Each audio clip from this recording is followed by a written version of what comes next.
So I've got the carbs out on the bench. I'm pretty much going to assume that some nasty stuff is going to come out of this. So I've got a little bit handy here. But we're going to go ahead and we're going to start disassembling the bowls and see what they look like inside. All right, so let's take a look. I have to give this a little love tap to break it free. And there is all the nasty stuff. That just smells lovely. A little bit of gunk in there. I think the ultrasonic will clean that up pretty well. But let's keep going here. There it is. Not as much gunk from that side.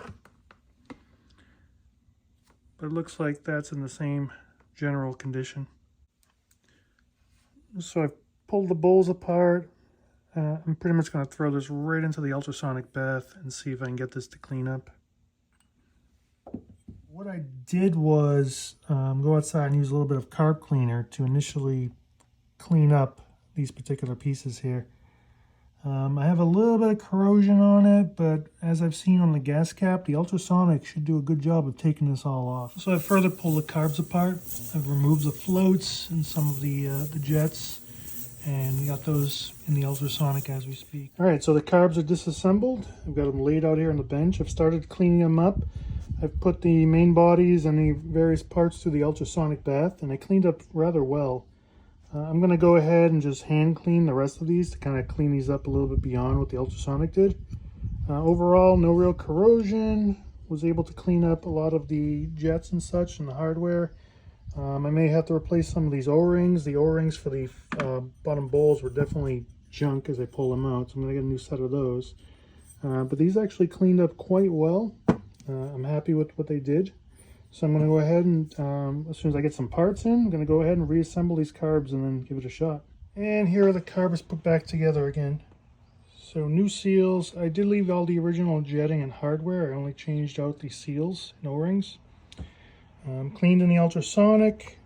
New hoses installed. New fuel line installed. Let's go ahead and put this in and see if it works. So carbs are back on the bike. The only part I really replaced was a couple of the O-rings on some of the drain valves, and I changed the bowl gaskets as well. Everything else I was able to refurbish. I'm going to give it a shot before I go out and order a full-blown rebuild kit. So I'm going to see if I can get what I have to run to work first. I did get a length of fuel line tube. I'm going with the 1/4 inch. I think stock is 7mm or 6mm. These are the clamps that I'm going to use on the fuel lines. And that is the tool that gets installed with. But I'm going to go ahead. I've got the battery on order. That should be here in the next couple days. I'm going to go ahead and put the petcock back in the fuel tank, slosh around a little bit of gas in there, make sure that doesn't leak.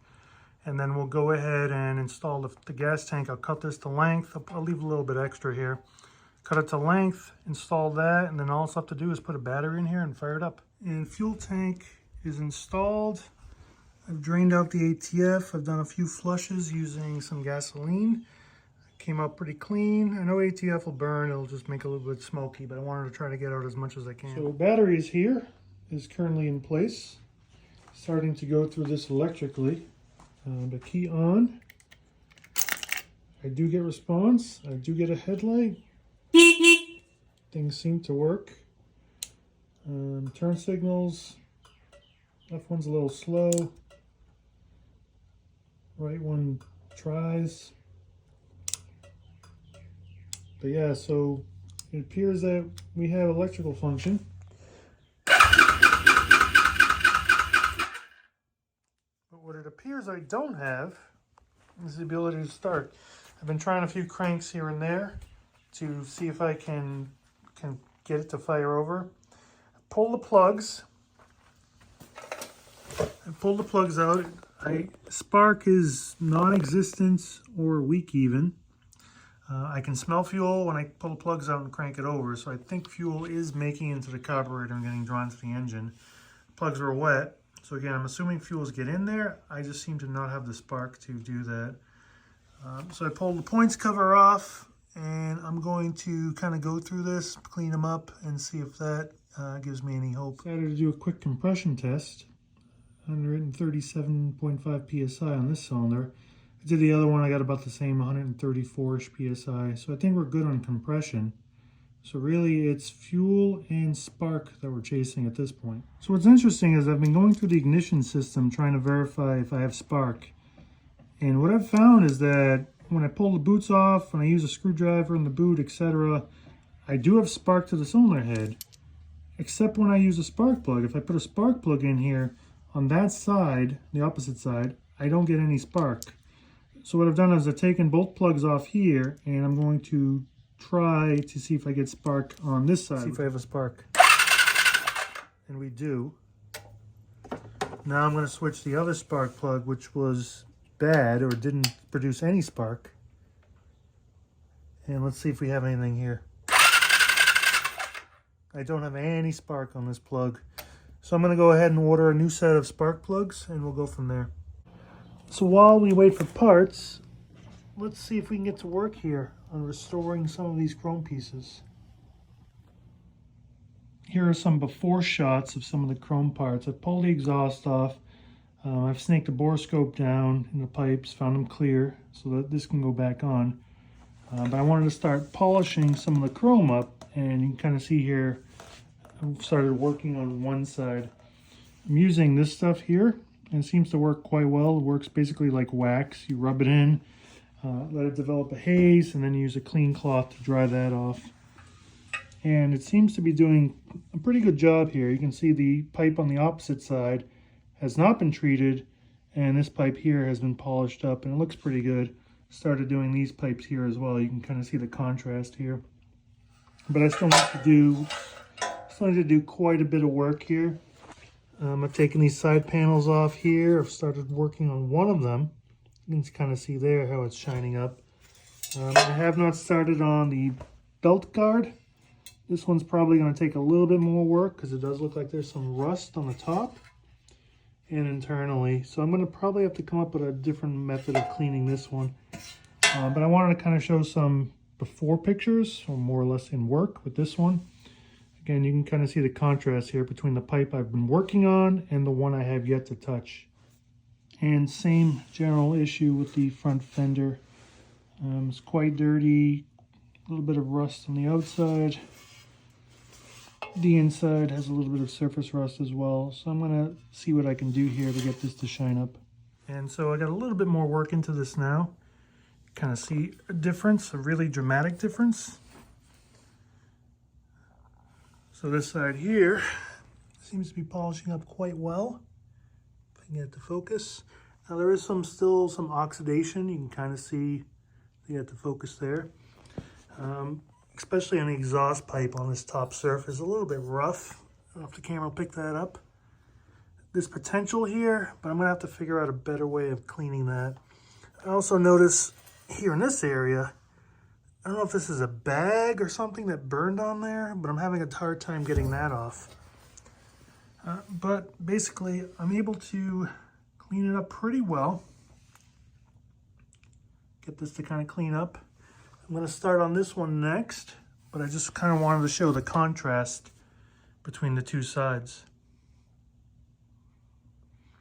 So again, both of them looked exactly the same, that frosty, hazy look. And a little bit of elbow grease with the turtle wax. I think I probably got 15 minutes into this side. And it looks pretty good. So I'm going to do this. I'm going to continue on to the other side. And then I'll likely start polishing up some of the other parts. Probably not going to do everything. At least I can get the exhaust back on. But the other small trim pieces I'll probably do over time. All right, so this cleaned up rather well.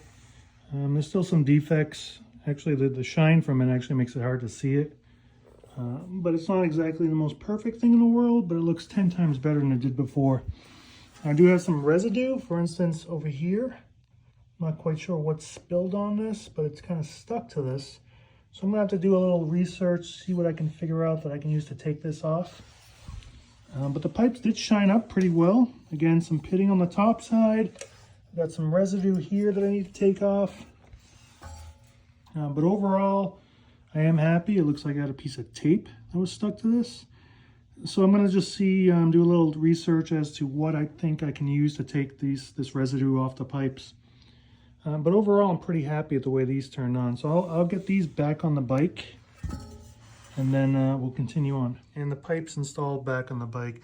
Now I know I got a lot of work cut out ahead of me, especially regarding cleaning up things like these forks and the wheel. But at least this gives me some hope, knowing that this bike does have potential to clean up very well.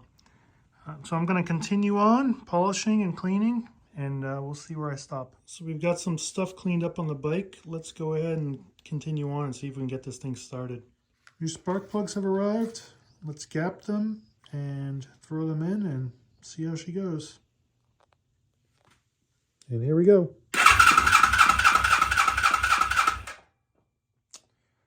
Well, that's not good.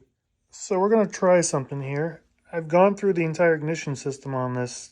It seems to be everything checks out.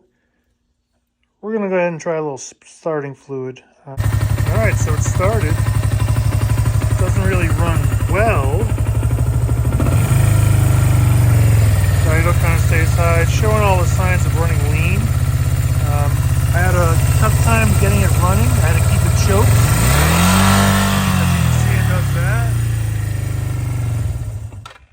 So it's not really running right. I think I need to go through the carbs again. But I'm going to play with it a little bit, see if I can get it running stable. Alright, seems to be running on one cylinder. No change there.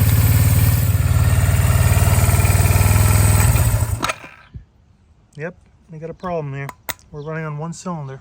So I want to try one more thing. I've disconnected the left cylinder and I've shot some starting fluid on the right side. I'm going to go ahead and see if it'll fire.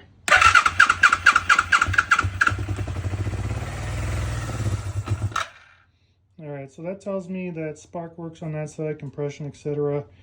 So carb's got to come out again. So I think that's where we're going to end it for this video. It runs. I know I've got to go through the carburetors one more time. So I'm going to go ahead, do that, and then I'll probably make another update video showing the bike completed, running, driving, etc. But anyway, thanks for sticking with me as I try and get this bike running for the first time since the mid-80s. Thanks for watching.